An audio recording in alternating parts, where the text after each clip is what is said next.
Hello friends, कैसे हो आप सब। मैं आशा करता हूँ कि आप सब स्वस्थ होंगे, मस्त होंगे और जबरदस्त होंगे और अपनी तैयारी को बेहतरीन तरीके से कर रहे होंगे। राम स्टडी आईक्यू परिवार में आपका बहुत बहुत स्वागत है।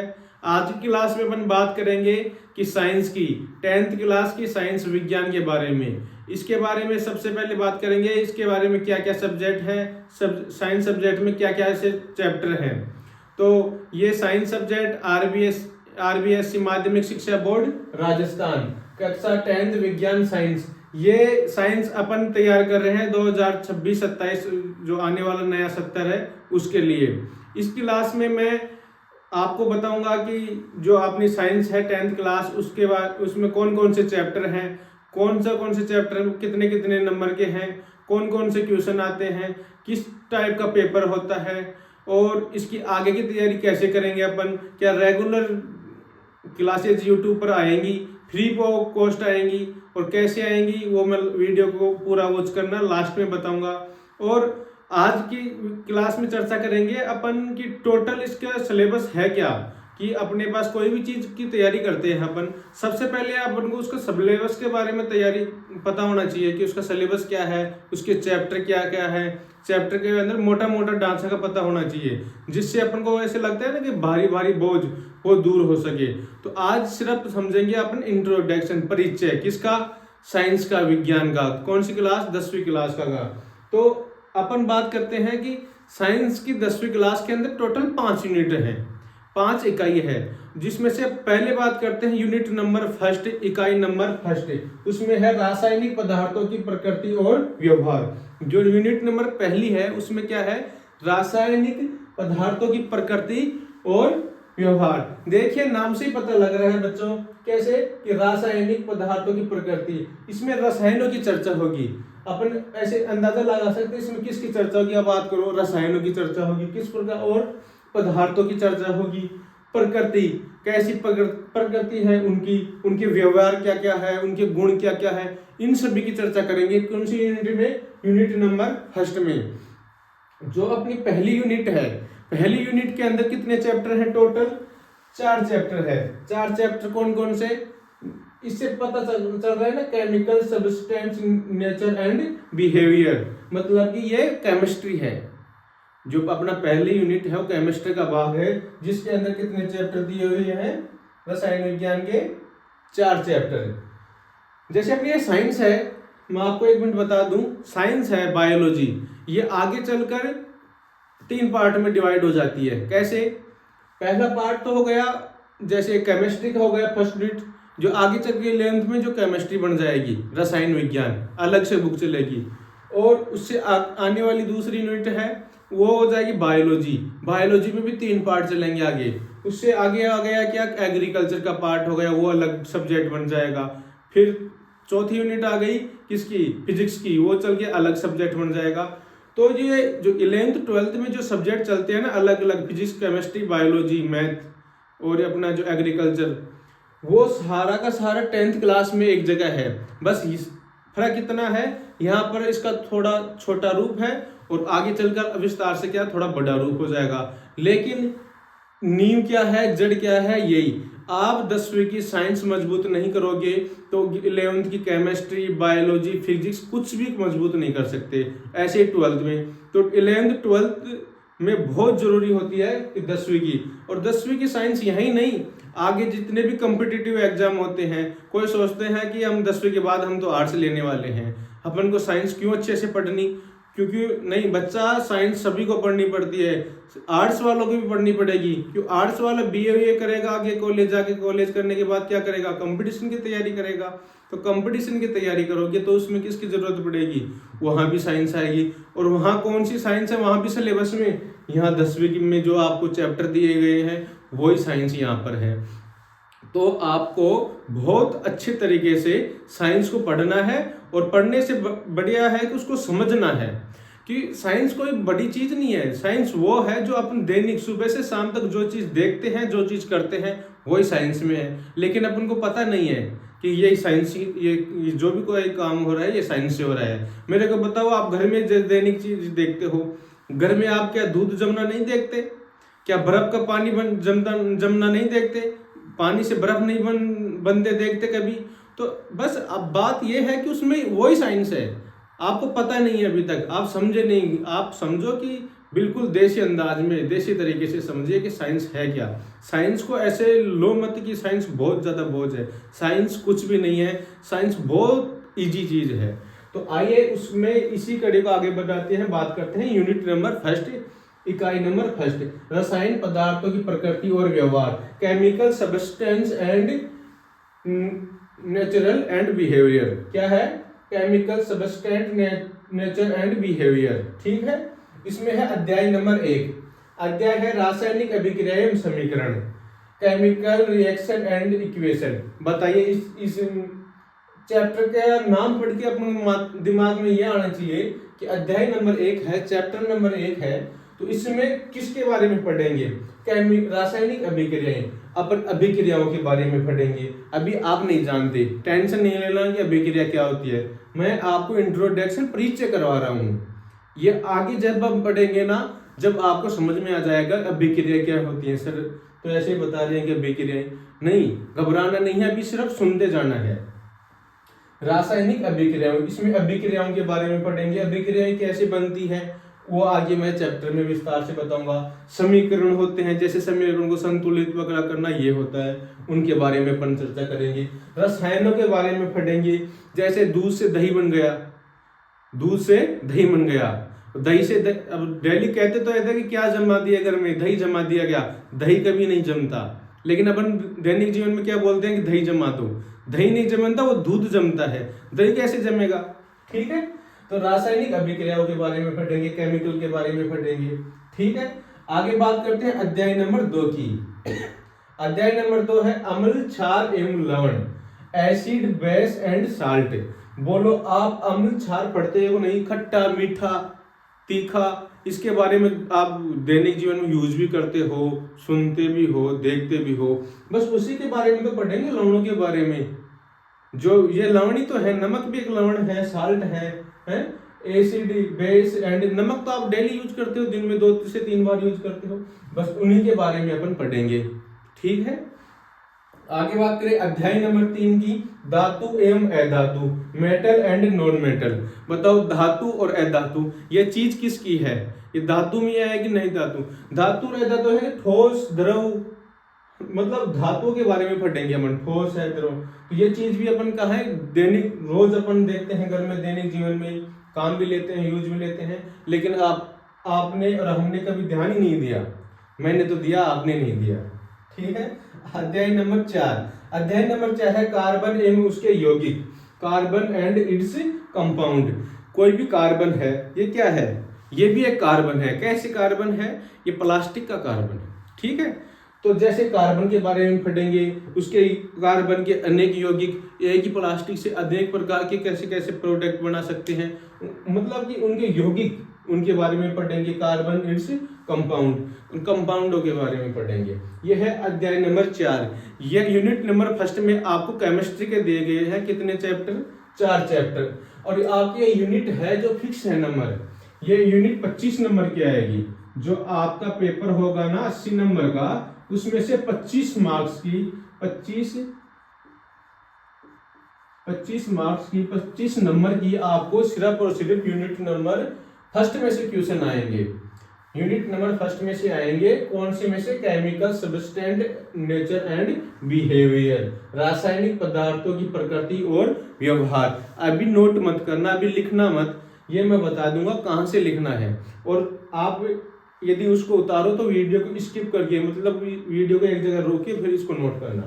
ठीक है, तो ये है कि 25 नंबर की, जिसमें से चैप्टर नंबर फर्स्ट है रासायनिक अभिक्रिया एवं समीकरण। ये चैप्टर में से क्वेश्चन आएंगे 6 नंबर के, 6 नंबर के इसमें से क्वेश्चन आएंगे। और आगे है अध्याय नंबर 2, अम्ल, क्षार एवं लवण, एसिड, बेस एवं साल्ट। ये नंबर आएगा 7 नंबर का, इसमें से 7 नंबर के क्वेश्चन परीक्षा में पूछे जाएंगे। अध्याय नंबर 3 में धातु और अधातु, इससे आपको 5 नंबर के क्वेश्चन परीक्षा में पूछे जाएंगे। और जो आपका चौथा चैप्टर है कार्बन एवं उसके यौगिक, इसमें परीक्षा में आपसे पूछे जाएंगे 7 नंबर के क्वेश्चन। टोटल कर लो 25 नंबर हो गए कि नहीं? 7 7 14 6 20 5 25 नंबर के हो गए टोटल। तो ये फिक्स है। चैप्टर नंबर 1 में से 6 नंबर के क्वेश्चन पूछे जाएंगे प्रश्न पत्र में से, जो आपका रिटन एग्जाम होगा, लिखित परीक्षा होगी, उसमें से 6 नंबर के क्वेश्चन इसी चैप्टर से पूछे जाएंगे और 7 नंबर के इससे पूछे जाएंगे, 5 नंबर के इससे, 7 नंबर के इससे। तो आप ये देख लीजिए कि परीक्षा में पास होने के लिए ये एक यूनिटी ही काफी बहुत महत्वपूर्ण हो जाती है। तो इनको अपन बहुत डिटेल से पढ़ेंगे, बहुत विस्तार से पढ़ेंगे और समझ के पढ़ेंगे। अपन ऐसे नोट्स पे ध्यान नहीं देंगे, ज्यादा चीज समझेंगे। कोई भी चीज समझी हुई और कोई एग्जाम्पल से समझी हुई वो लंबे समय तक याद रहती है। जैसे आपको एग्जाम्पल दूं मैं, किसी व्यक्ति से आपकी मुलाकात हुई और आप उससे देखे, एक बार मुलाकात हुई, अच्छी सी वार्तालाप हुई, तो कुछ समय बाद उसका नाम तो भूल जाओगे लेकिन उसका चेहरा नहीं भूलोगे। फिर आपको याद आता है कि यार देखा हुआ तो लगता है लेकिन नाम याद नहीं आ रहा। तो अपन को ऐसी चीजें है ना जो लंबे समय तक याद रहती हैं, तो वो ऐसे करना है, अपन को भूलना नहीं है। समझी हुई चीज लंबे समय तक चलती है। अब आगे बात करते हैं यूनिट नंबर 2 की। उससे पहले आप इसका स्क्रीनशॉट ले लो या फिर इसको अपनी कॉपी में उतार लो, क्योंकि आपको ये चैप्टर याद होना चाहिए। स्क्रीनशॉट ले लो आप तब तक इसके। मैं यूनिट नंबर 2 के बारे में बता दूं। अब आगे बात करते हैं यूनिट नंबर 2। यूनिट नंबर 2 इकाई नंबर 2 में है world of living. World of living, जीवितों की दुनिया। वर्ल्ड ऑफ लिविंग क्या है? जीवितों की दुनिया। इससे आपको पता चल रहा है कि यूनिट नंबर 2 में किसकी बात करेंगे। भाई जो लोग जीवित है, जो जीव है तो जीवित ही होगा, है ना।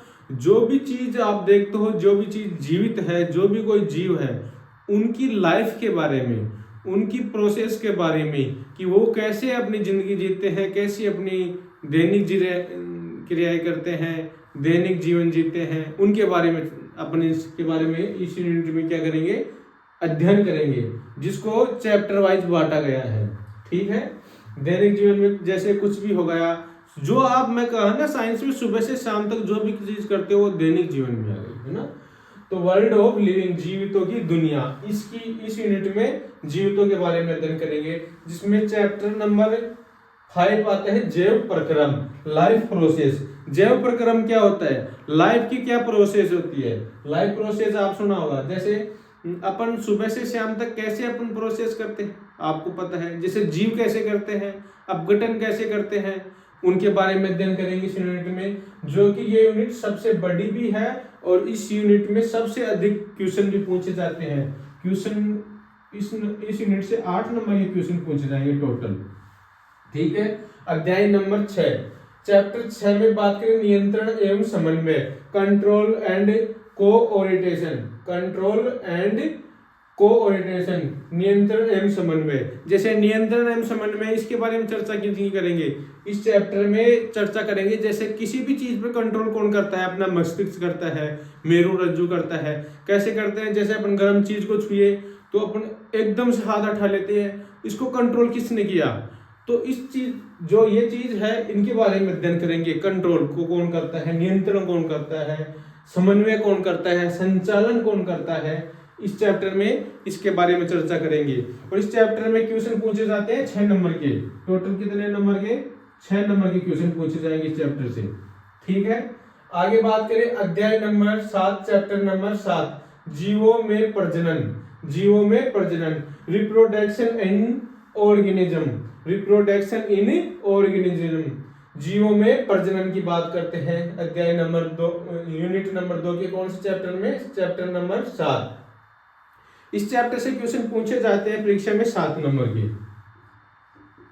जीव जनन कैसे करते हैं, रिप्रोडक्शन कैसे करते हैं, अपनी संतति का निर्माण कैसे करते हैं, उनके बारे में चर्चा करेंगे। नर मादा जनन कैसे करते हैं, है ना, उनके बारे में चर्चा करेंगे।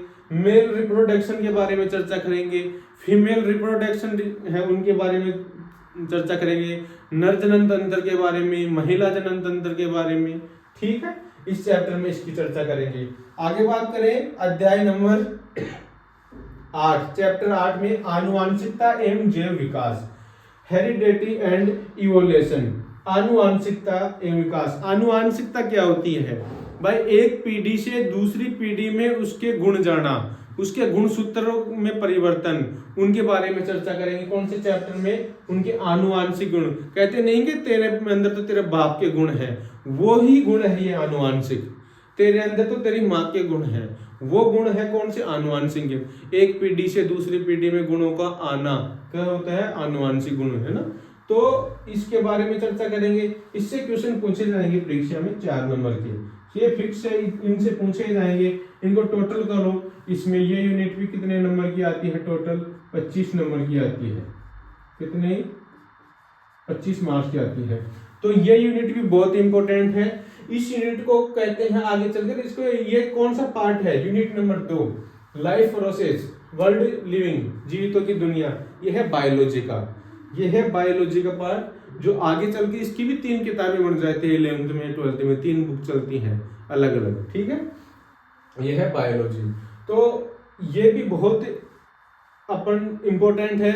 ये आपके 10th क्लास के लिए भी है और 11th 12th आगे तक भी है। जिसको डॉक्टर बनना है उनके लिए तो बहुत जरूरी है ये यूनिट, ठीक है। डॉक्टरों के लिए ये यूनिट को तो घोट को पीना है। जिनको नीट की तैयारी करनी है, आगे चल के डॉक्टर बनना है, कुछ भी करना है, मेडिकल लाइन में किसी में भी जाना है, तो इस यूनिट का तो अच्छे से गहन अध्ययन होना चाहिए, क्योंकि यह ही जड़ है। जब तक आपकी नींव मजबूत नहीं होगी तो आप बड़ी से बड़ी इमारत कितनी भी खड़ी कर लो, एक समय पर वो क्या हो जाएगी? ढह जाएगी। तो बड़ी इमारत कच्ची नींव पर नहीं बन सकती। तो ये नींव है। अपनी नींव को जितना मजबूत करोगे उतना ही आप वृक्ष बनोगे, उतना ही बड़े आप बनते जाओगे, ठीक है। ये थी यूनिट नंबर 2। अब करते हैं इसका स्क्रीनशॉट ले लो, कॉपी में नोट कर लो। ये चैप्टर ये याद होने चाहिए, जिससे अपन को दिमाग में रहे कि अपनी साइंस में कौन कौन से चैप्टर हैं। इनके आप स्क्रीनशॉट। आगे बात करते हैं इकाई यूनिट नंबर 3 की। यूनिट नंबर 3 में है प्राकृतिक घटनाएं। प्राकृतिक घटनाएं, नेचुरल फिनोमिना। नेचुरल फिनोमिना का मतलब होता है अपनी जो प्रकृति में जो भी घटनाएं घटती हैं उनके बारे में इस यूनिट में क्या करेंगे? विस्तार से अध्ययन करेंगे। इस यूनिट के अंदर कितने चैप्टर हैं? 2 चैप्टर। चैप्टर नंबर 9 और 10, 2 चैप्टर किस में आते हैं? प्राकृतिक घटनाओं से रिलेटेड है। उनका संबंध किनसे है? नेचुरल फिनोमिना से है, ठीक है। जिसमें अध्याय चैप्टर नंबर 9 है प्रकाश परावर्तन तथा अपवर्तन, reflection and reflection of light. प्रकाश अपवर्तन तथा प्रकाश परावर्तन तथा अपवर्तन। इसमें क्या पढ़ेंगे अपन? जो प्रकाश का परावर्तन और अपवर्तन होता है उसके बारे में पढ़ेंगे। प्रकाश सीधा आता है, यदि सीधा के काश से वो टकरा के दूसरी साइड में पड़ता है, वो रिफ्लेक्शन हो गया। क्या हो गया? Reflection and reflection of light. जो लाइट से आने वाला रिफ्लेक्शन है, यदि मैं लाइट को बल्ब से, इसका मुंह इधर है, जल इधर से रही है, लेकिन उसकी रोशनी चारों तरफ कैसे जा रही है, उसका रिफ्लेक्शन कैसे फैल रहा है, उसके बारे में चर्चा करेंगे। आगे विस्तार से चर्चा करेंगे चैप्टर नंबर जब पढ़ेंगे 9। उसके आगे आता है चैप्टर नंबर 10, मानव नेत्र तथा रंग बिरंगा संसार, the human eye and the colourful world. The human eye and the colourful world, मानव नेत्र तथा रंग बिरंगा संसार। अपन इसमें पढ़ेंगे चैप्टर में एक मानव नेत्र के बारे में, मनुष्य की आंख के बारे में, आपकी आंख के बारे में, कि आपकी और हमारी आंख कैसे काम करती है। ये बाहर से तो ऐसी दिखती है सुंदर, लेकिन अंदर से कैसी दिखती है वो भी तो पता लगाना पड़ेगा ना। तो वो पता कहाँ लगाएंगे? चैप्टर नंबर 10 में, अध्याय नंबर 10 में, ठीक है। तो और इसमें करेंगे रंग बिरंगा संसार। जो प्रिज्म बनता है, आपने देखा होगा बरसात के समय में कि आकाश में बादल, आकाश का मौसम जब साफ हो जाता है, बादल साफ दिखते हैं, तब ऐसे रंग बिरंगा दिखता होगा, जिसे क्या कहते हैं? इंद्रधनुष, प्रिज्म। तो वो रंग बिरंगा संसार के बारे में जानेंगे। और रंगीला संसार तो आप जानते हो, ठीक है। उसके बाद आती है यूनिट नंबर, हाँ ये यूनिट नंबर 3 थी, जो 9 और 10 ये है चैप्टर। ये किस में पढ़ेंगे बताओ? मानव नेत्र, रंग बिरंगा संसार, ये पढ़ेंगे फिजिक्स के अंदर। आगे चल के फिजिक्स बन जाएगी। प्रकाश का परावर्तन तथा अपवर्तन, ये भी फिजिक्स का पार्ट है, ठीक है। फिजिक्स में 2 बुक चलती है ना, तो उनका पार्ट है। अब आगे बात करते हैं इकाई नंबर 4, यूनिट नंबर 4 की। इसमें पढ़ेंगे करंट के प्रभाव के बारे में। करंट को आप जानते हो अच्छे से, करंट कैसा होता है भाई साहब। करंट ऐसा होता है लगने के बाद बोलने नहीं देता है, आप जानते हो अच्छे से, है ना, बचपन से पता है आपको करंट के बारे में। तो करंट के प्रभाव, इफेक्ट्स ऑफ करंट, करंट से क्या इफेक्ट पड़ेंगे, क्या प्रभाव पड़ेंगे, मत लगाना, ट्राई मत करना करंट को, है ना। इसके अंदर यूनिट है, यूनिट नंबर 4 में 11वां चैप्टर आता है आपका विद्युत का, पहला इलेक्ट्रिसिटी का। विद्युत जो घरों में आप यूज करते हो, जो भी उपकरण यूज करते हो वो किससे चलते हैं, इलेक्ट्रिसिटी से चलते हैं, विद्युत से चलते हैं। और उसके बारे में अध्ययन करेंगे, इलेक्ट्रिक लाइट के बारे में, बिजली के बारे में, ठीक है। आगे बात करें चैप्टर नंबर 12, इसमें विद्युत धारा का चुंबकीय प्रभाव। जो आपको पता है इस चैप्टर में पढ़ेंगे मैग्नेटिक इफेक्ट्स ऑफ करंट, कि जो चुंबक होती है उसमें भी विद्युत धारा बहती है। और विद्युत धारा का चुंबकीय प्रभाव, विद्युत धारा कौन से प्रभाव में बहती है, मतलब विद्युत धारा भी तो चलती है ना भाई। आपने स्विच यहाँ से दबाया, स्विच यहाँ से दबाया, बल्ब जला, तो यहाँ से आप करंट को छोड़े वहां तक पहुंची जब तो जली ना। इसके बारे में कि किस चर्चा करेंगे चैप्टर नंबर 12 की। और ये यूनिट नंबर 3 है, जिसमें से क्वेश्चन आएंगे टोटल 12 नंबर के क्वेश्चन, जिसमें आपके 2 चैप्टर है, एक प्रकाश का परावर्तन और अपवर्तन, इसमें से 8 नंबर के क्वेश्चन पूछे जाएंगे। ये दूसरा सबसे बड़ा चैप्टर है जिसमें से सबसे अधिक नंबर पूछे जाएंगे, प्रकाश का परावर्तन तथा अपवर्तन। बहुत अच्छे से समझेंगे इसको, देखना, बहुत देसी अंदाज में सीखेंगे, है ना। अध्याय चैप्टर नंबर 10, मानव नेत्र तथा रंग बिरंगा संसार। ये इस संसार के बारे में तो 4 नंबर के क्वेश्चन आएंगे, ठीक है। आगे बात करें करंट की, इस यूनिट से आएंगे 13 नंबर के क्वेश्चन, यूनिट नंबर 4 से। और इसमें चैप्टर नंबर 11 है विद्युत, इलेक्ट्रिसिटी, इससे 7 नंबर के क्वेश्चन पूछे जाएंगे, ये भी बहुत इंपॉर्टेंट है, ठीक है। चैप्टर नंबर 12 विद्युत धारा का चुंबकीय प्रभाव, इससे भी 6 नंबर के क्वेश्चन पूछे जाएंगे। मतलब कि ये 2 यूनिट है, ये 2 यूनिट है आपकी फिजिक्स की, ले लो, फिर आगे चलते हैं। यूनिट नंबर 3 और 4 के बाद में अब बात करते हैं यूनिट नंबर 5 की। यूनिट नंबर 5 में है प्राकृतिक संसाधन, नेचुरल रिसोर्स। जो अपने प्राकृतिक संसाधन हैं उनके बारे में बात कर रहे थे, है ना। जो इसमें अध्याय नंबर आता है चैप्टर नंबर 13, हमारा पर्यावरण और इन्वायरमेंट। जो अपना पर्यावरण है इसके बारे में किसकी चर्चा करेंगे इस चैप्टर में, जो दैनिक जीवन में अपन देखते हैं सुबह से शाम तक, जो प्रकृति में जो पर्यावरण के वातावरण के बारे में अपन देखते हैं उसके बारे में। बहुत सीधा चैप्टर है, सिंपल चैप्टर है, ऐसा कुछ नहीं है। उसके बारे में इसका अध्ययन करेंगे। इसमें से क्वेश्चन पूछे जाएंगे 5 नंबर के परीक्षा में। तो मैंने आपको बायोलॉजी जो सबसे पहली यूनिट बताई वो बताई केमिस्ट्री की, जिसमें 4 चैप्टर हैं। दूसरी यूनिट बताई जो कि है बायोलॉजी की, जीव विज्ञान की, जो दूसरी यूनिट है, ठीक है। उसके बाद में यूनिट नंबर 3 और 4 है केमिस्ट्री की, भौतिक विज्ञान की। और उसके बाद यूनिट नंबर 5 है प्राकृतिक संसाधन, वे पर्यावरण की यूनिट है, हमारा पर्यावरण ये चैप्टर है। इसके बारे में आप जानते हो और चैप्टर में पढ़ेंगे जब जान लेंगे। बहुत सिंपल है, जो 5 नंबर के क्वेश्चन यहाँ से पूछे जाएंगे। अब बात कर लेते हैं कि अपना प्रश्न पत्र आएगा कैसा, उसमें कितने क्वेश्चन आएंगे, कितने नंबर के पूछे जाएंगे। आपका प्रश्न पत्र होगा एकल प्रश्न पत्र। एकल प्रश्न पत्र का मतलब ये आपका एक ही पेपर होगा, रिटन एग्जाम होगा, जो कि 80 नंबर का होगा। कितना रिटन एग्जाम कितना होगा, इस 80 नंबर का होगा। 80 नंबर के क्वेश्चन पूछे जाएंगे जो परीक्षा में, और प्लस में 20 नंबर और होंगे, जो कि टोटल तो 100 नंबर का पेपर होगा, वो होगा शतरांक का। ये होगा शतरांक, जिसे सेशनल मार्क्स भी कहते हैं ना, शतरांक इंग्लिश में। तो ये 100 नंबर का आपका क्या हो गया, पेपर हो गया। 100 नंबर का क्या हो गया, पेपर हो गया, ठीक है।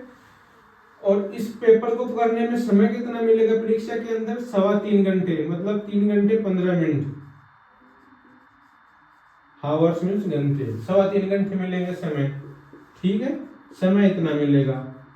तो काफी समय है, बहुत अच्छी तरीके से अपन इनको पढ़ेंगे, यूनिट वाइज चैप्टर वाइज पढ़ेंगे और बहुत डिटेल से पढ़ेंगे और अच्छी तरीके से पढ़ेंगे, समझ कर पढ़ेंगे चीजों को।